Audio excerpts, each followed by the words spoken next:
Hi, everybody.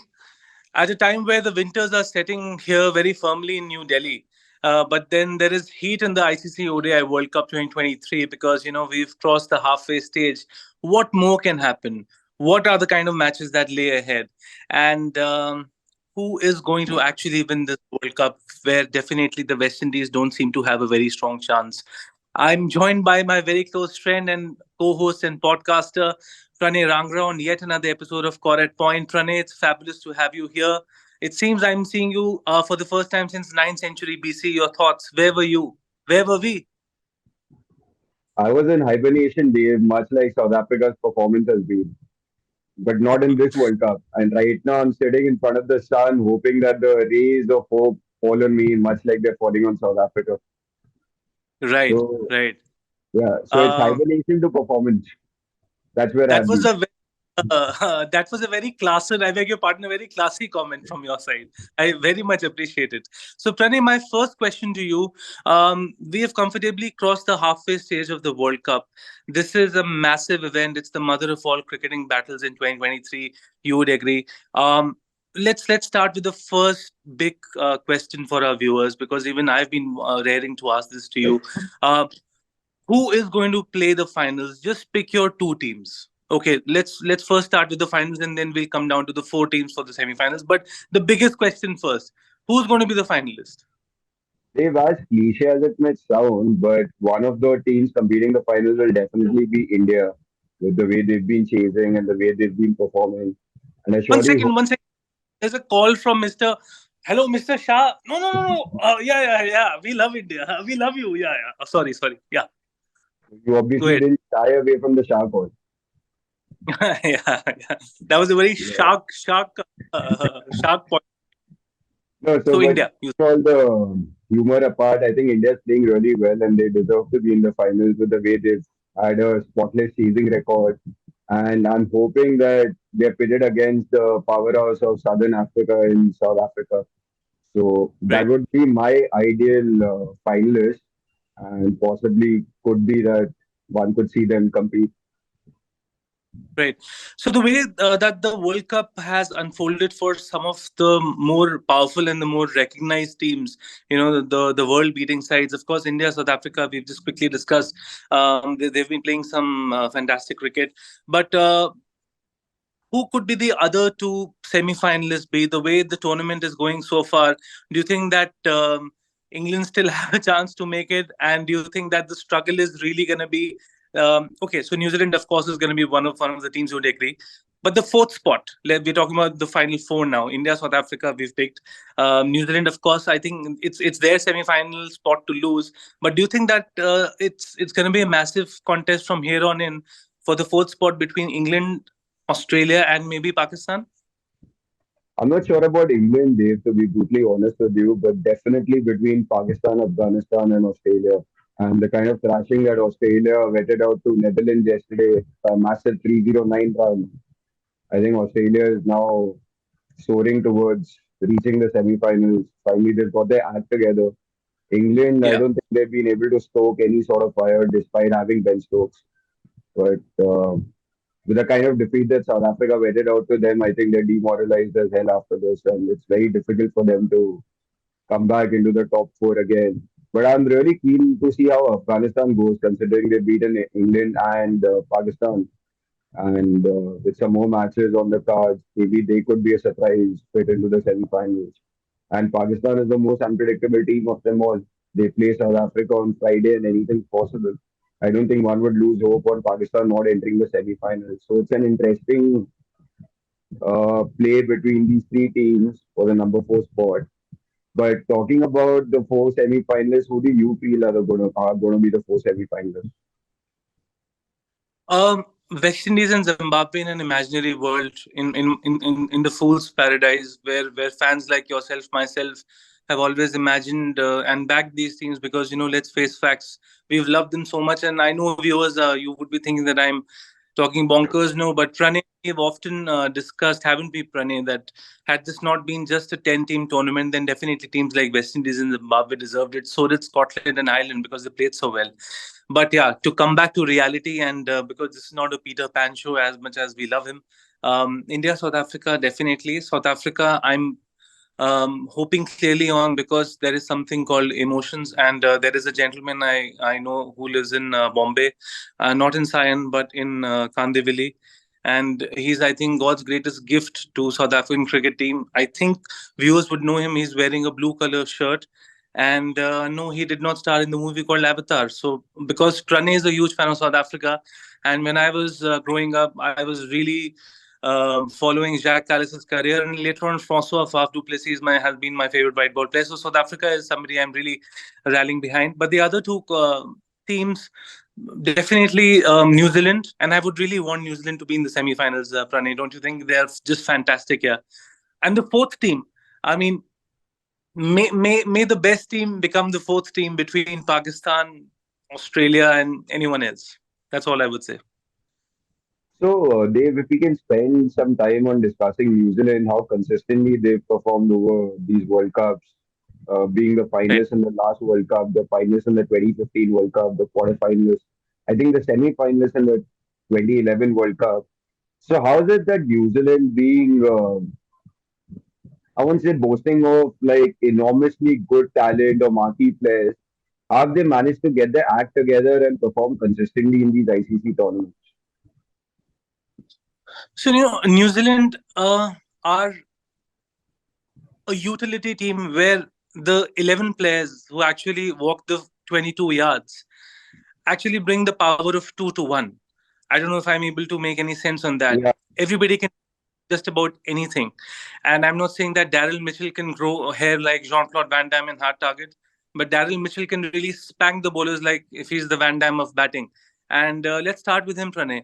You see his batting, he's coming good at the right time. They are the kind of team who are unfortunately always, I won't say shoved under the carpet, but they just tend to fly under the radar. But they're always there. They've always been there. If you talk about the Nathan Astle, Roger Toos, and the Stephen Fleming, and the world's fastest medium pacer of his time, Chris, what's his name? Chris. Chris Uh, Gaines. no, no, Chris not Harris. Chris K. Chris Harris, world's fastest speedster of his time. If we talk about that era, they were fantastic. They were very competitive. They weren't considered to be a mighty force, but they were always prominent. They were always right there. Then came the era of the great Brendan McCullum, or Basball as we know him today. And then there was a time when we saw Master Martin. Yeah, Martin Guptill, who Mr. Virendra Sehwag thought Gupta ji and all that, and that was his humor. And I was in the hospital, and my parents had to readmit me again after that joke. So they've always been there. And now, just let's wake up and smell the coffee, Pranay. That Kane Williamson is not in the team. Despite that, Tom Latham has put together this bunch of team where he doesn't need to tell everybody that this is your job. They are doing their job. They're here to compete, and they're not going to make things easy. They did not make things easy for India. Let's face facts. They didn't make things easy for us. We had to work for that victory. The beautiful match in which Daryl Mitchell scored a century. From 10 overs, Santner took the big wicket of KL Rahul, gave away 37 runs, and he was economical. In this World Cup, he's had the best individual bowling figures by a New Zealand spinner ever in a 50-over World Cup. So New Zealand have been there. But to answer your question specifically, they just don't give in until the final ball is bowled. And I don't think they are a product of hype. They don't need hype. They are for them, it's just work ethics. Listen, man, we're gonna be here. We're gonna do our best, and we are not interested whether people take us lightly or not. We're just gonna compete to the best of our ability. That's why they thrive, and I hope they thrive this time around as well. My heart says India will win the World Cup. My mind says teams like New Zealand and South Africa are not gonna make it easy. Is it vice versa? Your mind says India will win the World Cup and your heart is beating for New Zealand and South Africa. Well, Because I'll have to if call. someone would logically put it with the way India is performing and considering that they're playing at home, one would obviously assume that they will win the World Cup. And if your heart beats for any other nation, surely you would imagine that what if this happens? See, some of the kind mammals on planet Earth who followed my work would understand, and the rather minuscule amount that I've done would know that my heart always beats for the West Indies. And if my good friend Dario Bartley is listening to this in the Caribbean, then this is further proof. Not that he ever asked for it, but I've always shared that the heart beats for the West Indies. And of course, that era of Brian Lara and all that. But truth be told, I definitely want India to win, Pranay. I know this will be a shocker for you as well. I definitely want India to win because let's face facts. We might not be. One doesn't have to necessarily be the number one obsessed fan of a Virat Kohli or a Rohit Sharma, but these guys are world class players. And since 2011, we have been let down by so many other big teams, also because of our own failures in these mega ICC events. But if there was one glorious chance to retake the World Cup and definitely defeat Her Majesty's Kingdom, which I really want to happen. The majestic colonial masters who ruled over India with a streak of brutality, which I, as an Indian, will never pardon them. Jos Butler and men, this is not against you. This is against the country, what they did to us. I really want India to win, also because of the fact that at this point in time, there are several match winners, Pranay, who are playing at. I would say to the peak of their powers. Jasprit Bumrah, um, he's in menacing form. Ever since he's returned to India in that series in Ireland, in that the white ball series when India went to Ireland, he's been in great form. Rohit Sharma started the World Cup with the cracker of a century. He force whipped Afghanistan out of the Arun Jaitley Stadium. The gentleman who never smiled. I don't know why. And Yeah, and here we are. We really want India to win, and now Virat Kohli really rising to the occasion. But here's what: Virat Kohli might be making the amazing runs as he so often does because he's a batting legend. That does not mean that somebody like Quinny de Kock is not playing a smasher of a tournament. My next question, I want to These bring century you into. suicide matches, they need I see more. Yes, yes, your impressions on Quinny de Kock and ahead of what he can do I, to Pakistan, man. Dave, I mean, he's leaving us too soon in the ODI scheme of things, but there is a question that one needs to ponder on that with the onset of the IPL and these other IPL-backed leagues, are players really just thinking about the kind of money they want to make closer to retirement, or is it still a sense of patriotism that they feel that they owe it to their country? Because, I mean, if a guy who is performing to the best of his batting prowess has just suddenly decided to part ways with South Africa, I mean, I don't know. It's a constant debate I have in my mind that are these lucrative T20 leagues the necessary evil, or I don't know. I mean, I have no. They are the necessary evil, I would say, Pranay. Trust me on that. But what evil does is that it tends to become a cannibal at the end of the day. And the cannibalization has already begun, and it's been a while. I think the revered, the respectable ICC now needs to intervene and perhaps send out a clear, bold message that yes, well, we understand as fans and content creators, Pranay. I mean, let's face facts here. They have allowed a lot of cricketers a chance to make bread and butter, to come into the spotlight. And it's not just about making a way of living, but all those talents who would never have had a platform to exhibit their skills, they're now there. But the philosophical question is life is just how much is too much. If tomorrow I meet you in the city which never sleeps, that is Bombay, and I beg your pardon, they should now be on homeopathic medicine. Please sleep. It's important to sleep. It's constant buzz and movement. And I There was ask a you that you should. done by some mattress company that it's time we start sleeping in the city that never. Yes, the mattress company, you are going to be our sponsor. Please कर लो. हमें सिर्फ 10 लोग देखते हैं live. Anyways, how self-deprecating can we be? So if I ask you immediately upon landing to Bombay, at Bombay rather, that Pranay, take me to a favorite restaurant. You take me to this very enthralling North Indian buffet. Being a North Indian, what else can you do to a fellow North Indian? Subject him to more gastronomic attacks. So just how much can I put on my plate and eat? You understand the question? Yeah. How much is in वो जो एक सवाल है उसका जवाब अब देना बहुत जरूरी है because time has come, because as you rightly said, Quinny de Kock is national treasure, and at the age of 30 he's having to he's already taken a bold call and he's leaving in full pomp. We can see it. And I really think that he should just do his ultimate best in the games to come, having already done the best that he can. But it's a massive loss, it's a colossal loss. Also, and I would please don't think that this is the fan in me speaking. Like, let's spend a minute on Mr. Francois Faf Duplessis. Was in great form in 2019 World Cup campaign. The only century which came from a South African's bat came from his bat, that too against Australia. 100 not out. A certain RVD, Rasi van Dusen, and at the other end was there. He made a cracker of a 94 or 95, if I unless I'm very much mistaken. But what did Faf do? Faf has always been there. He's been fit. He's been the numbers have been there, but he's had to make his calling not in the national team because they just don't pick him. I don't know why. And then he just keeps playing these countless white ball leagues. What does he do? Today, Shea Hope, for instance, who's always questions on his strike rate, and perhaps rightly so. What does he do? He started playing in the CPL, not just playing but performing extraordinarily well in the CPL. 2023, he spent half of the year, I think, he spent on the pitch just practicing those big hits and sixes actually. And he played some match-winning knocks against India in the T20 white ball series, which happened in the Caribbean. So everybody's impetus is now inclined towards the shortest format of the game, which is a necessary evil, but not an evil which is akin to a T-Rex who you would happily be entertaining in your living room, man. And that's what it is turning out to be. So if it's a T-Rex, and it is, you just make the T-Rex stand in that particular zone. Don't invite him to the living room. And I think cricket has got the T-Rex into the living room. Am I making any sense? Surely Steven Spielberg will call you for his next Jurassic Park installment.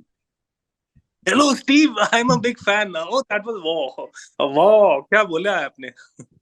No, but you are, Dave, because it's really sad to see that like Quinton de Kock has called it quits. I'm sure other players will follow suit. My only thing is Yeah. that I mean, since this is going to be his last tournament, he should take it upon himself to make South Africa win this. It's long coming, if you get what I He should, mean. I mean, because after a long time, have I seen him taking impetus and taking ownership of cementing a start for the team and invariably going on to build on it. Because if the right. top order doesn't lay a foundation, the likes of Klaasen, Markram, Miller, Janssen, I mean, what can they do? If you like say three down in the first 15 overs, they would have to do the rebuilding and then go for the onslaught.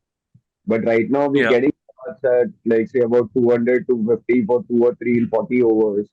And then these guys just go helter skelter in the last 10. Yeah? I mean, we average more than 11. Sorry, South Africa averaged more than 11 in against Can't be England, so. Yeah. about 11 and a half against Bangladesh. So the stats are right in front of you. Yeah? And credit has to go to the likes of Lisa Hendricks, I Quinton was, de Kock, why don't Rajiv. you take our view? Why don't you take our viewers, those who may not be extremely familiar with what Riza has been doing in his career so far and on his recent very vital half century? Can you please take our viewers on that? Also, one more question along with it, spend a minute on Marco Jansen. So Riza scored his first ODI ton in 2018, way back in 2018 against Sri Lanka in Sri Lanka. But unfortunately, South Africa has a settled opening combination. So he hasn't really got his chance. He's always been the backup batter. But whenever he's got his chance, particularly in T20 cricket, he's like realizes potential to the fullest. And now in ODI cricket with Temba Baguma's mysterious illness, which one can't understand why. So he's in the He team. was wearing, I saw a meme where they were saying he was Sholay ka Thakur. So with his mysterious illness, he scored a Reza Hendricks scored a half century, a 80 vital odd against England. He had about 10-15 against Bangladesh. I'm sure if Temba Babuma sits out the next few games, Reza will again ably complement Quinton de Kock. So after a long time, I feel that we have a settled opening plus a reserve. If you understand what I'm saying, there's Temba Babuma, Quinton de Kock, Reza Hendricks. So we are spoiled for choices. And after that comes the great Razi van der Dusen. So the top four are only so I, big, and you have the likes of I, Markram, Miller, and I truly sorry, admire him. Can I just spend 10 seconds on him? yeah, The sure. eyes, very, very Clint Eastwood eyes. The eyes are He's just like this assassin, cliched as it may stand. Um, gives zero into emotions. Even if he's happy, he wouldn't express it. I love him for that. That sense of sort of aware, unaware detachment, and just goes out there, whacks, tuck, tuck, tuck. I think even when India went to South Africa for the white ball series 1.5 years back now, he I think showed our bowlers the mirror. I think poker face equals intent. And talking about Marco Jansen, I mean, I always thought that he's a good bowler and he has the potential in batting, but against England in Saturday's game, I mean, it was for everyone to see. And I had the pleasure of watching it live in the stadium, and it was just fantastic. Truth be told, when Miller Whilst got, you were, sorry, whilst you were in the stadium. yeah. So I had the pleasure of seeing it live, and when Miller got out with about 8 to 9 overs left, I was like, now where does South Africa go? Because Miller and Klaasen are the two guys who've been giving us those awesome totals. And in walks Marco Jansen, he defends about 10 balls, and then he scores about 75 or 42. I mean, it just doesn't end. And when Gerald Kutsia also walks into the crease, it seems like he also wants to hit a few. So, I mean, the kind of intent, the kind of purpose I'm seeing in South Africa, I'm just loving it there. And And also just at a time digressing where from cricket, South Africa is also competing another final this coming Saturday against the All Blacks in the Rugby Springboks, World Cup. Springboks. So we have two World Cups to win there. I mean, South Africa does. Yeah. By the way, viewers, for when he says we, he wants to say if it's in the V, it's on the tree. If it's in the arc, it's out of the park. And David Miller has asked him to say, no, no, he hasn't. But yeah, Killer Miller, Pranay, he's also been doing his job. In fact, I would just want to, reiterate point which I was talking to you over the phone the other day. Before he got out in that game against England at 1 KD, he had hit a beautiful stroke along the ground, straight down the ground for a boundary. Do you remember that stroke, Yeah. which came from David Platt during a tough time? I was just wow, that was fantastic. I think And if he's you somebody who's there. He's been there for a while now, yeah. And 4,100 plus ODI runs. The strike rate is still north of. It's not a strike rate. It's a skyscraper that he's built, average and of 40, yeah, and he's just, I mean, phenomenal experience. So as you're rightly saying, and this isn't a South Africa podcast. Even if we would want this to be, we would do this separately, and I think we must. So that would be our next episode specifically on South Africa. But before we dissipate into thin air as we often do, I have two very important questions. What's not really gone right for England? If you can sum it up in minutes so far, what's not the, really happened? the pressure of winning a consecutive second World Cup or retaining the trophy, as one were to say. So that pressure has sort of wilted them a little. It seems like that. And plus the absence of Owen Morgan, who was the Yeah. calmest leader to lead a team in the most aggressive way. Can I just get in here for 1 second? Sure, sure, sure. Um, for me, he resembled the Kimi Raikkonen of batting. He was the Kimi of batting, and he was lethal. And like Kimi also was lethal. And whenever Kimi would actually do something amazing, and on the team radio they'd say, "Okay, Kimi, great job, great job." He would say, "Okay, yeah, thank you." So he was the Iceman. Owen Morgan was the Iceman. I would just want to take our viewers down the memory lane. You'd have to moonwalk 4 years back, 2019 game against Afghanistan. 17 sixes he smoked. 17. And brilliant century. I think mind-boggling three-figure mark. Rashid was there. Mohammad Nabi was there. I think Mujib was there. Gulbuddin Naib was there, and they were being hammered. And Owen Morgan, it was basically Owen Morgan against Afghanistan. And here we are, 4 years on from that mega event. And this is a time where Jimmy Neesham hasn't really even fired, and look where England are. An absolute cracker of a team. Lest it is forgotten, David Milan, Adil Rashid, Joss Butler, Joe Root, Mark Wood, world class performers, powerful, intent, match winning experience, flair, flamboyance, everything. A World Cup title under their belt. having been chided, called names all these years that the team which has invented the sport hasn't even won the contest. They did it, even if not in the fashion that they would have themselves liked, but they won it. And then, right at the start of the 2023 campaign, in comes a big statement from Joss Butler, who I personally admire, as does half of Rajasthan. The other half actually admiring Sanju Samson for the right reasons, because, of course, he's also being missed, lest it is forgotten. And then Joss Butler says that we are not here to defend, we are here on the attack. That was an amazing statement. But hey, what's really happened? I'm pretty shocked. So yeah, spare a thought for England. They would have wanted to do better. Who knows? They can just win every single game of theirs ahead with a comprehensive margin. But then cricket is a game which is wide in the now. It is So are you something saying which that happens. they can beat India? Because I think India plays England next. Yeah, they can beat India. Why not? India can be beaten by any team.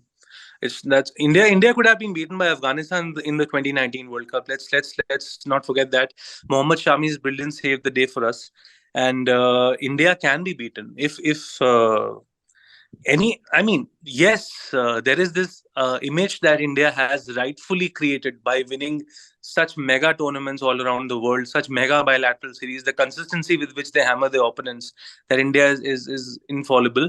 But well, the West Indies of the 70s and 80s were supposedly they were the giants who couldn't be toppled. And then guess what? India served a humble reminder in the 1983 World Cup. So, and then we have the movie in which your favorite actor Ranveer Singh played Kapil Dev, and then you weren't found for the next 48 hours. You had gone missing, and here you are wearing your wonderful cap, admiring That's South what I'm saying. Africa. Call my own death on me. Okay, But you okay. know, Dave, before we end the podcast, I want to know that what does it mean for India to win its third ODI World Cup? If you can put that into perspective. I think it means something significantly more than Gautam Gambhir and Virat Kohli hugging each other on the middle of a live cricket match. It means so much to all of us. It means so much to me, who's always been a West Indies fan growing up. And it would mean a lot to the post MS Dhoni era cricketers and the fans who perhaps were very, very young when Dhoni finished off in style, according to Ravi Shastri's Trace a Bullet, and Gautam Gambhir's brilliant knock was conveniently forgotten, as was Yuvraj Singh's mind-boggling contribution and Zaheer Khan's contribution in that series. So it would mean a lot to every former player, every player afterwards who's ever donned an Indian jersey, and it would mean also, and rather fittingly so, I say this from being absolutely boldly honest to you, it would mean so much to Rohit Sharma, Virat Kohli, Jasprit Bumrah, three cricketers in particular who've been outstanding um, in every aspect of their cricket. Specifically, Virat Kohli regaining his form after having lost it for 3 long years. And we are a country which is obsessed incessantly with statistics. So we didn't even care to focus on Kohli when he was making those brilliant 50s. But now that he's making these hundreds, it would mean ever so much. It would mean ever so much to a country who rather strangely obsesses about one particular individual while forgetting that there are 10 others also who contribute to a win. By which I mean that we pressurize Sachin by calling him God. He's immortal. And it is Sachin's greatness that he calls other cricketers as being somewhere ahead of the curve. I remember Sachin saying that, no, no, what Brian can do on the field, I can't. I mean, seriously, come on. So, to a country which is obsessed about cricket, which loves cricket, which actually may eat cricket so much if cricket were to be a person. Not that we are promoting cannibalism in any way on this show. It would mean so much. But to me as an individual, I would be very happy for Virat, Rohit, Bumrah, and the other guys, because I think every cricketer, Hardik Pandya, KL Rahul, Shreyas Iyer. Shreyas Iyer made a fantastic century on his test debut. He proved himself immediately. KL Rahul was on the crutches, literally speaking. 8 months back, here he is. And he played a magnificent innings against Australia in the World Cup opener, right? Where Australians set a daunting target of 200 for us to chase. So, so it would mean so much. It would mean so much for Siraj. It would mean so much for so many of these families who have never really known a thing called luxury. Forget luxury; they haven't known the consistency in having bread and butter. It would mean so much to so many families, to so many hopes and aspirations, and the inclination towards cricket.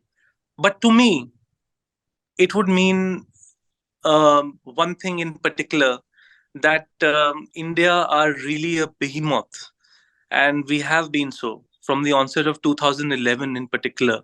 We won, we've crushed teams like England. We've also been humbled, and rightly so, by teams we never considered perhaps that important or that significant or that mighty, such as New Zealand.